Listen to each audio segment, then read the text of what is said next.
Hello everyone, this is Kanika Sharma from Jai Shri Shyam class. Welcome to you all. तो आज हम लोग नेक्स्ट टॉपिक पढ़ेंगे आपका गोल्जी एपरेटस। ठीक है, लास्ट क्लास तक हम लोगों ने क्या पढ़ा था? आपका लाइसोसोम्स पढ़ लिया था एंड देन और क्या पढ़ा था बताओ? लाइसोसोम्स कंप्लीट हो गया था, एंडोप्लाज्मिक रेटिकुलम पढ़ लिया था, फ्लूइड मोज़ेक मॉडल पढ़ लिया था। ठीक है, तो आज हम लोग पढ़ेंगे आपका गोल्जी बॉडीज। तो देखो, जो गोल्जी बॉडीज है इसके बारे में अपन क्या पढ़े, तो देखो फर्स्ट पॉइंट तो आपका ये क्या है कि डेंसली ग्रैनुलर स्ट्रक्चर्स होते हैं। कैसा स्ट्रक्चर होता है ये? डेंसली ग्रैनुलर रेटिकुलर स्ट्रक्चर्स होते हैं। कौन? ये आपका गोल्जी बॉडीज। तो देखो गोल्जी बॉडी फर्स्ट तो क्या? Densely granular stained reticular structures होते हैं। ठीक है, रेटिकुलर स्ट्रक्चर्स, ये क्या है आपका? Golgi bodies. ठीक है, अब ये जो गोल्जी बॉडी है ये क्या है कि इसका जो नाम जो गोल्जी बॉडी रखा गया, तो जो भी साइंटिस्ट था गोल्जी, तो उसके आफ्टर डेथ रखा गया था ये इसका नाम जो गोल्जी बॉडी। यानी कि जब उसने ये बताया तो उसके बाद पे क्या है, या तो बिलीव नहीं हुआ या ये बोल सकते हो कि उस टाइम क्या है ये बात इतनी फेमस नहीं हुई। पर जैसे उनकी डेथ हो गई उसके बाद क्या है इसको वापस से स्टडी किया गया, उसके बारे में देखा गया, तो उसका क्या नाम रखा गया? Golgi bodies. ठीक है, अब हमने पढ़ लिया कैसे स्ट्रक्चर है आपका? Densely granular strain reticular structures होती है। अब क्या है कि ये जो भी ये गोल्जी बॉडी है ना, ये इसमें क्या प्रेजेंट होते हैं? आपकी सिस्टर्नी प्रेजेंट होती है। क्या प्रेजेंट होती है? आपका सिस्टर्नीज प्रेजेंट होती है। ठीक है, अब लिखो सिस्टर्नीज आर कॉन्सेंट्रिकली अरेंज। कैसे अरेंज होते हैं इसमें? Concentrically arranged near the nucleus. Arranged near the nucleus. क्या कॉन्सेंट्रिकली अरेंज होती है? आपकी सिस्टर्नी। ठीक है, या ये बोल सकते हो कि गोल्जी बॉडीज, यानी कि ये सिस्टर्नी जो आपकी सिस्टर्नीज प्रेजेंट है इस गोल्जी बॉडी में, ऐसे ये सिस्टर्नीज इस शेप में प्रेजेंट है। ठीक है, ये कॉन्सेंट्रिकली अरेंज्ड है न्यूक्लियस के पास में। ठीक है, अब क्या होगा कि जो न्यूक्लियस के जस्ट पास में है वो तो कौन सा फेस होता है इसका? Cis face. कौन सा फेस? Cis face. ठीक है, या ये बोल सकते हो फॉर्मिंग फेस। कौन सा फेस? Forming face. ठीक है, और यहाँ पे यानी कि लास्ट पार्ट में, यानी कि अवे फ्रॉम द न्यूक्लियस कौन सा पार्ट प्रेजेंट होता है? Trans face. कौन सा फेस? ट्रांस फेस, या ये बोल सकते हो मैच्योरिंग फेस, यानी कि मैच्योरिंग फेस। ठीक है, तो यानी कि नियर द न्यूक्लियस तो कैसे अरेंज होगी? सिस फेस और फॉर्मिंग फेस होगा आपका और सिस्टर्नीज का, और अवे फ्रॉम द न्यूक्लियस कौन कैसा फेस होगा? ट्रांस फेस या फिर मैच्योरिंग फेस होगा। ठीक है, तो ये हो गया आपका सिस्टर्नीज के बारे में। अब क्या पढ़ेंगे कि जो सिस्टर्नी है इनका साइज क्या होता है, यानी कि ये जो भी गोल्जी बॉडीज है इसका साइज क्या है? तो साइज है आपका, क्या साइज है बताओ? 0.5 to 1 म्यूएम, यानी कि 0.5 माइक्रोमीटर टू 1 माइक्रोमीटर। ये क्या हो गया? इसका साइज हो गया। किसका साइज? गोल्जी बॉडीज का। ठीक है, और जो सिस्टर्नी है आपकी वो पैरेलली अरेंज्ड होती है। कैसे अरेंज होती है? Parallelly, stepped parallel to each other. ठीक है, अब इस गोल्जी बॉडीज का फंक्शन देख लेते हैं। तो ये जो गोल्जी बॉडीज है इसका जो फंक्शन है वो क्या है? इसका फंक्शन है कि जो भी मटेरियल को पैकेज करेगा, यानी कि जो भी मटेरियल को पैकेज किया वो इंट्रासेलुलर टारगेट्स तक पहुंचाने का काम किसका होता है? इस गोल्जी बॉडी का। क्या करने का काम? जो भी मटेरियल को पैक किया है, पैकेज किया है, उसको इंट्रासेलुलर टारगेट से सीक्रेटेड बॉडीज के पास तक पहुंचाने का काम इस गोल्जी बॉडी का, और क्या काम होता है कि जो भी ये बोल सकते हो जो भी मटेरियल को पैकेज करता है किसकी फॉर्म में, वेसाइकल की फॉर्म में। लाइसोसोम पढ़ा था ना, तो लाइसोसोम में क्या बताया था कि गोल्जी बॉडीज में पैकेजिंग हुई थी, जब तो वो लाइसोसोम बताया था ना कि लाइसोसोम मेम्ब्रेन बाउंड स्ट्रक्चर होती है ना, तो which is packaged by Golgi bodies. तो यहाँ पे जो मटेरियल पैकेज होता है, ठीक है, वो क्या है कि क्या बताया कि जो मटेरियल पैकेज हो इंट्रासेलुलर टारगेट्स तक जाता है और मटेरियल पैकेज होगा इन द फॉर्म ऑफ वेसाइकल्स। ठीक है, किसकी फॉर्म में, वेसाइकल्स की फॉर्म में। और यही रीजन है कि आपका एंडोप्लाज्मिक रेटिकुलम के जस्ट पास में क्या प्रेजेंट होगा, गोल्जी बॉडीज। उस दिन मैं बोला था ना कि आज लाइसोसोम तो चलो आपको पढ़ा देते हैं, पर पहले मेन आएगा आपका गोल्जी बॉडीज, फिर आता है लाइसोसोम और फिर आएगा आपका वैक्यूल, है ना। तो एंडोप्लाज्मिक रेटिकुलम के बारे में हम लोग पढ़ चुके थे, गोल्जी बॉडीज के बारे में पढ़ रहे हैं। ठीक है, तो इसने क्या बोला कि गोल्जी बॉडीज के अंदर क्या होगा, मटेरियल का पैकेजिंग होगी इन द फॉर्म ऑफ वेसाइकल्स। ठीक है, वेसाइकल्स की फॉर्म में क्या होगी, पैकेजिंग होगी, इसलिए एंडोप्लाज्मिक रेटिकुलम के जस्ट बाहर में गोल्जी बॉडी होती है। एंडोप्लाज्मिक रेटिकुलम से जो भी मटेरियल आया इस गोल्जी बॉडी के पास, तो पैकेजिंग किसके अंदर होगी, गोल्जी बॉडी। अगर एंडोप्लाज्मिक रेटिकुलम के जस्ट बाहर गोल्जी बॉडी ना हो कि लाइसोसोम होता तो पैकेजिंग होती क्या, नहीं ना। इसीलिए क्या कि एंडोप्लाज्मिक रेटिकुलम के जस्ट बाहर में गोल्जी बॉडी इसलिए ही होती है, क्या रीजन, क्योंकि मटेरियल पैकेज होता है जो एंडोप्लाज्मिक रेटिकुलम से इस गोल्जी बॉडी में आता है इन द फॉर्म ऑफ वेसाइकल्स। किसकी फॉर्म में, किसकी फॉर्म में, वेसाइकल्स की फॉर्म में। ठीक है ना, समझ में आया यहाँ तक। और क्या काम है कि जो भी एंडोप्लाज्मिक रेटिकुलम का और क्या पार्ट बताया था मैंने, रफ एंडोप्लाज्मिक रेटिकुलम और एक स्मूथ एंडोप्लाज्मिक रेटिकुलम। तो जो रफ एंडोप्लाज्मिक रेटिकुलम था आपका आरईआर, इस पे क्या प्रेजेंट थे, बताओ क्या प्रेजेंट थे, इस पे राइबोसोम्स प्रेजेंट थे। तो जब रफ एंडोप्लाज्मिक रेटिकुलम पे राइबोसोम्स प्रेजेंट है, वो किसका सिंथेसिस करेगा, आपका प्रोटीन का सिंथेसिस करेगा। तो यहाँ पे जो राइबोसोम्स हैं, प्रोटीन सिंथेसिस से पहले इस गोल्जी बॉडी में वो क्या होंगे, सिस फेज से, सिस फेज में क्या होंगे, मैच्योर होंगे और प्रोटीन का सिंथेसिस करेंगे। कौन, ये जो एंडोप्लाज्मिक रेटिकुलम में जो आरईआर पे क्या प्रेजेंट है, आपके राइबोसोम्स। एंड देन ट्रांसफेज, यानी कि अभी बताया था ना न्यूक्लियस के अवे में ट्रांसफेज होती है, ट्रांसफेज के थ्रू देन बाहर सीक्रेट हो जाएंगे। क्या बोला मैंने कि जो आरईआर है आपका एंडोप्लाज्मिक रेटिकुलम का पार्ट, उसमें राइबोसोम्स प्रेजेंट है। राइबोसोम्स का क्या काम होता है, प्रोटीन सिंथेसिस का काम होता है। तो ये जो आरईआर है ये क्या करेगा, इस गोल्जी बॉडी में जाकर प्रोटीन सिंथेसिस तो करेगा, यानी कि ट्रांसफेज से पहले, यानी कि ट्रांसफेज क्या होगा, अवे फ्रॉम न्यूक्लियस, तो सिस फेज में क्या होगा, मैच्योर एंड प्रोटीन सिंथेसिस करेगा एंड देन ट्रांसफेज में क्या हो जाएगा, ये सीक्रेट हो जाएगा। ठीक है, तो ये काम हो गया आपका गोल्जी बॉडीज का। और क्या काम हो गया, ग्लाइकोप्रोटीन एंड ग्लाइकोलिपिड्स का सिंथेसिस करेगा। कौन कौन, ये गोल्जी बॉडीज। तो अभी तक इस गोल्जी बॉडी के बारे में क्या बताया, इसका साइज क्या होता है 0.5 to 1 माइक्रोमीटर, और इसका फंक्शन क्या है, materials package in the form of vesicles. ठीक है, वेसाइकल्स की फॉर्म में पैकेज करता है, इसलिए एंडोप्लाज्मिक रेटिकुलम के जस्ट बाहर में गोल्जी बॉडी होती है, क्योंकि जो एंडोप्लाज्मिक रेटिकुलम से मटेरियल आया है वो गोल्जी बॉडी में क्या होगा, आपका पैकेज होगा इन द फॉर्म ऑफ वेसाइकल्स। और जो भी मटेरियल पैक होता है वो इंट्रासेलुलर टारगेट्स या सिक्रेटेड बॉडीज तक पहुंचाने का काम किसका होता है, इस गोल्जी बॉडीज का। और synthesis of glycolipids and glycoproteins.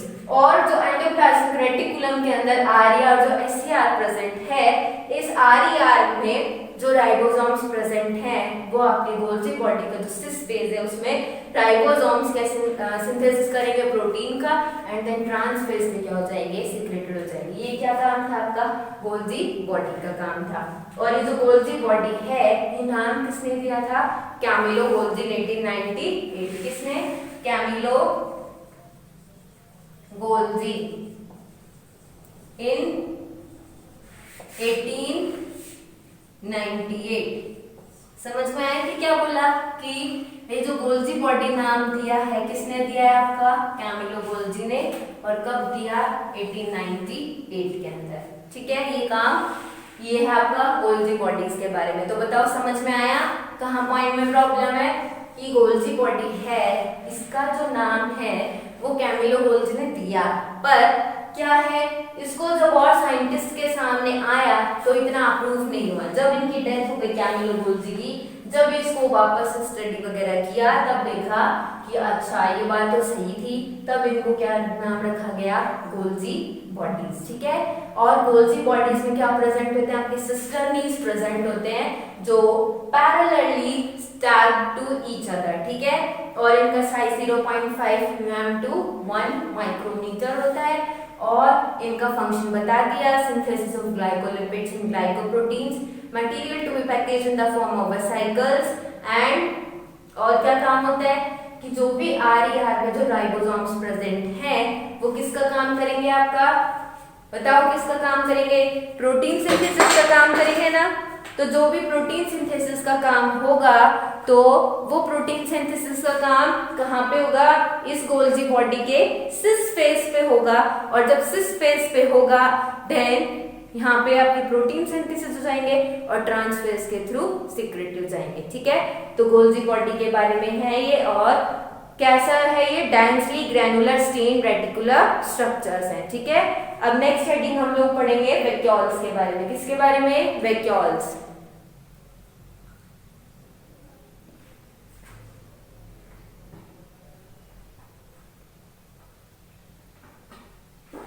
तो वैक्यूल्स हेडिंग डालो, क्या हेडिंग डालिए नेक्स्ट, वैक्यूल्स। तो इस वैक्यूल के अंदर क्या पढ़ेंगे हम कि बताओ ये प्लांट की प्रॉपर्टी है या फिर एनिमल की, बताओ। मैंने बताया with the cell wall and vacuoles are the characteristics of, किसकी कैरेक्टरिस्टिक्स हैं, एनिमल की, प्लांट की, ह्यूमन बीइंग की, किसकी है बताओ, बताओ बताओ फटाफट बताओ किसकी प्रॉपर्टी है सेल, ये वैक्यूल किसकी कैरेक्टरिस्टिक है वैक्यूल, बताओ। वैक्यूल आपका किसका कैरेक्टरिस्टिक है, वैक्यूल आपका कैरेक्टरिस्टिक है प्लांट्स का, कैरेक्टरिस्टिक ऑफ प्लांट्स।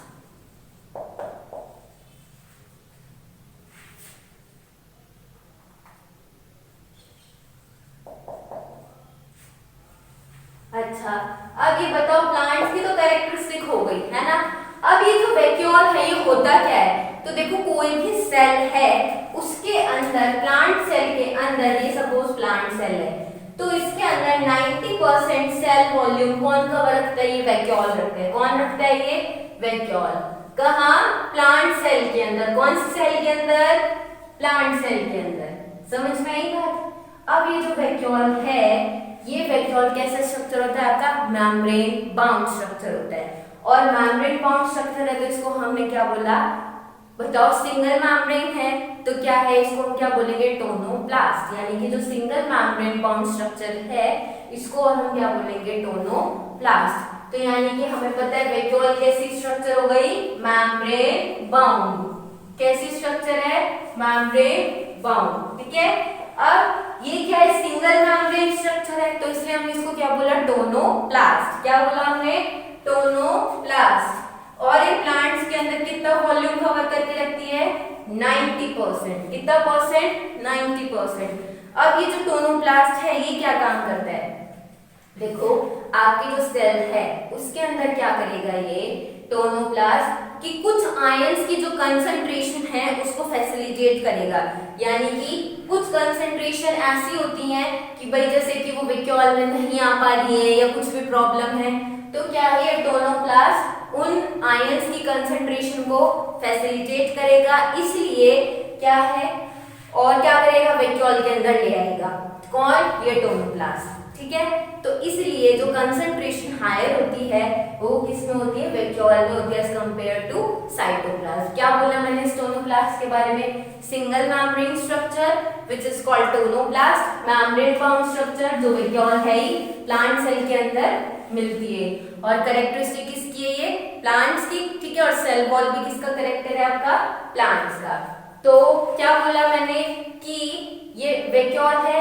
अब ये जो टोनोप्लास्ट है it facilitates the concentration of ions into the vacuole of the cell, so the concentration is higher in the vacuole than in the cytoplasm। क्या बोला कि जो टोनोप्लास्ट है ये आयंस की कंसंट्रेशन को फैसिलिटेट रखता है, इसीलिए क्या होगा कि जो भी आपकी कंसंट्रेशन होगी सेल की वो वैक्यूल में ज्यादा होगी एज कंपेयर टू साइटोप्लाज्म, ठीक है। ये हो गया आपका यहाँ पे टोनोप्लास्ट। अब क्या है कि 90% इसने वॉल्यूम को क्या कर रखा है, कवर कर रखा है। इस वैक्यूल के अंदर क्या क्या प्रेजेंट होता है, water, SAP, excretory products and other materials, excretory products and other materials किसके अंदर प्रेजेंट है भाई, वैक्यूल के अंदर। किसके अंदर, वैक्यूल के अंदर, ठीक है। ये हो गया आपका। अब देखो इस वैक्यूल के अंदर हम लोग क्या पढ़ेंगे, एक अमीबा के अंदर, बताओ अमीबा है उसके अंदर जो एक्सक्रीशन होगा वो किसके थ्रू होगा इन अमीबा, कॉन्ट्रैक्टाइल वैक्यूल। किसके थ्रू होता है, कॉन्ट्रैक्टाइल वैक्यूल। तो यानी कि जो अमीबा है उसके अंदर इस कॉन्ट्रैक्टाइल वैक्यूल के थ्रू क्या होगा, एक्सक्रीशन होगा। और जो प्रोटिस्टा है उसके अंदर जो फूड वैक्यूल के थ्रू फूड का क्या होगा, इनगल्फ होगा। समझ में आया क्या बोलना, अमीबा है उसके अंदर तो कॉन्ट्रैक्टाइल वैक्यूल के थ्रू क्या हो रहा है, एक्सक्रीशन। और प्रोटिस्टा है उसके अंदर क्या हो रहा है, फूड वैक्यूल के थ्रू एक्सक्रीशन हो रहा है। किसके अंदर एक्सक्रीशन हो रहा है, फूड इनगल्फ हो रहा है। किसके अंदर, प्रोटिस्टा के अंदर। किसके थ्रू, फूड वैक्यूल के थ्रू फूड क्या हो रहा है, इनगल्फ हो रहा है। किसमें, प्रोटिस्टा में। और अमीबा के अंदर इस कॉन्ट्रैक्टाइल वैक्यूल के थ्रू क्या हो रहा है, बताओ क्या हो रहा है, एक्सक्रीशन। पढ़ती लिखती भी हो या बस ऐसे ही चल रहा है, थोड़ा बहुत देख लिया करो क्लास को भी। वेकेशन तो ऐसे चलेगी, ऐसे कोरोना चलेगा, थोड़ा बहुत पढ़ भी लेना चाहिए, है ना। तो ये हो गया आपका अमीबा के अंदर contractile vacuole for excretion and protista के अंदर फूड वैक्यूल फूड इनगल्फ करने के काम आता है। ये हो गया आपका वैक्यूल, ठीक है। और ये कैसी स्ट्रक्चर है, 90% वॉल्यूम प्लांट सेल के अंदर कवर करके रखता है, ठीक है। ये किसका काम है, इसके अंदर water, SAP, excretory products present होते हैं, किसके अंदर, वैक्यूल के अंदर, ठीक है। ये हो गया। अब नेक्स्ट हेडिंग हम पढ़ेंगे माइटोकॉन्ड्रिया। क्या पढ़ेंगे, माइटोकॉन्ड्रिया।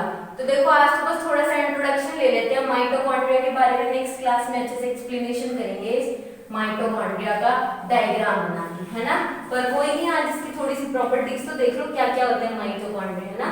तो देखो ये माइटोकॉन्ड्रिया है, ये आपका powerhouse of the cell है। बताओ mitochondria powerhouse of the cell है या नहीं है, है ना। क्यों है माइटोकॉन्ड्रिया, ये mitochondria powerhouse of the cell है। क्यों है पावर हाउस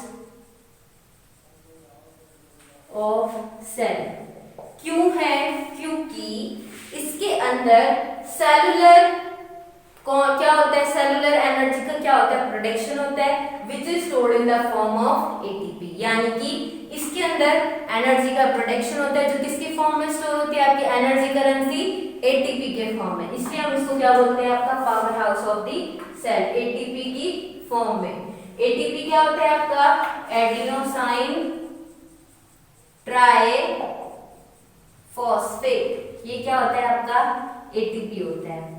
और ये जो माइटोकॉन्ड्रिया है ये स्पेसिफिकली स्टेन्ड होता है। कैसा स्टेन्ड होता है, स्पेसिफिकली स्टेन्ड। और ये बिना माइक्रोस्कोप के आपको दिखेगा नहीं, कौन, माइटोकॉन्ड्रिया। और स्पेसिफिकली स्टेन्ड है। और क्या है, माइटोकॉन्ड्रिया ये आपका डिवाइड किससे होगा, फिशन के थ्रू। किसके थ्रू, फिशन के थ्रू। अब ये जो फिशन है आपका, ये कैसा स्ट्रक्चर है? एसेक्सुअली रिप्रोडक्टिव स्ट्रक्चर है, यानी कि सेक्सुअली नहीं, एसेक्सुअली, यानी कि कैसे माइटोकॉन्ड्रिया डिवाइड होगा? Asexually, by the help of fission process. कौन सी प्रोसेस?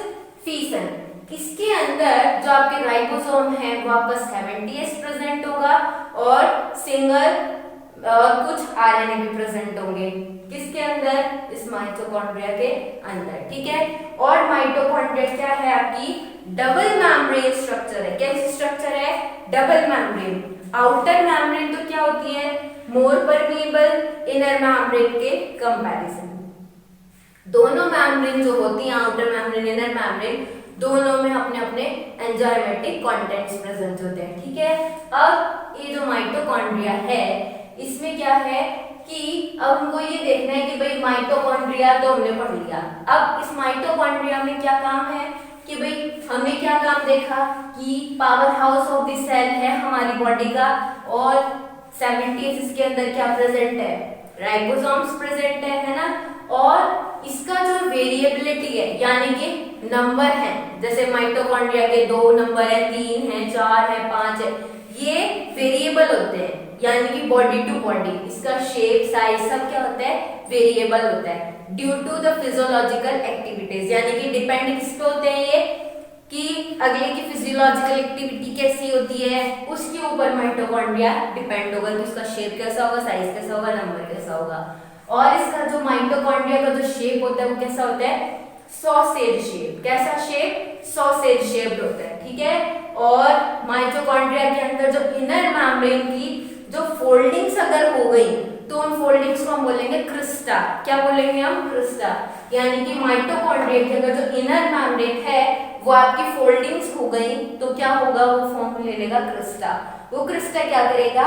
सरफेस एरिया को इंक्रीज करने का काम करेगा। और अगर डेंसली होमोजेनियस सब्सटेंस प्रेजेंट है उस इनर मेम्ब्रेन में, उसको हम बोलेंगे मैट्रिक्स। क्या बोलेंगे? मैट्रिक्स, ठीक है। तो यहाँ तक ये आपका माइटोकॉन्ड्रिया का थोड़ा सा इंट्रोडक्शन दे दिया, ठीक है।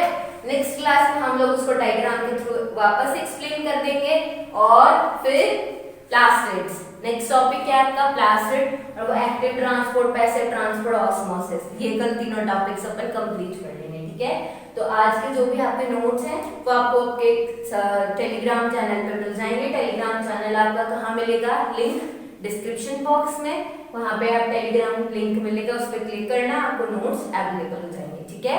और कोई भी प्रॉब्लम हुआ करे क्लास रिलेटेड तो आप कमेंट सेक्शन में पूछ सकते हैं। और आज हम लोगों ने क्या टॉपिक कंप्लीट किया? Vacuole and Golgi bodies. देखो 2-2, 3-3 ही पढ़ाऊंगी तो वो ज्यादा बेटर है। अब ऐसे पूरी मैं तो क्लास एक दिन में भी खींच सकती हूँ, नहीं क्या? ऐसे फिर वो आपको समझ आने वाली बात नहीं, क्योंकि अभी इनिशियली है ना, तो 2-2 पॉइंट्स पढ़ते रहो, बहुत है। तो कल हम लोग पढ़ लेंगे वापस माइटोकॉन्ड्रिया में, इतना टाइम नहीं लगेगा क्योंकि आज थोड़ा सा एक्सप्लेन कर दिया। और प्लास्टिड्स पढ़ लेंगे नेक्स्ट क्लास में, माइटोकॉन्ड्रिया, प्लास्टिड्स और साइटोस्केलेटन एक छोटा सा टॉपिक है वो भी देख लेंगे, ठीक है। तो नेक्स्ट क्लास में मिलते हैं हम लोग, ठीक है।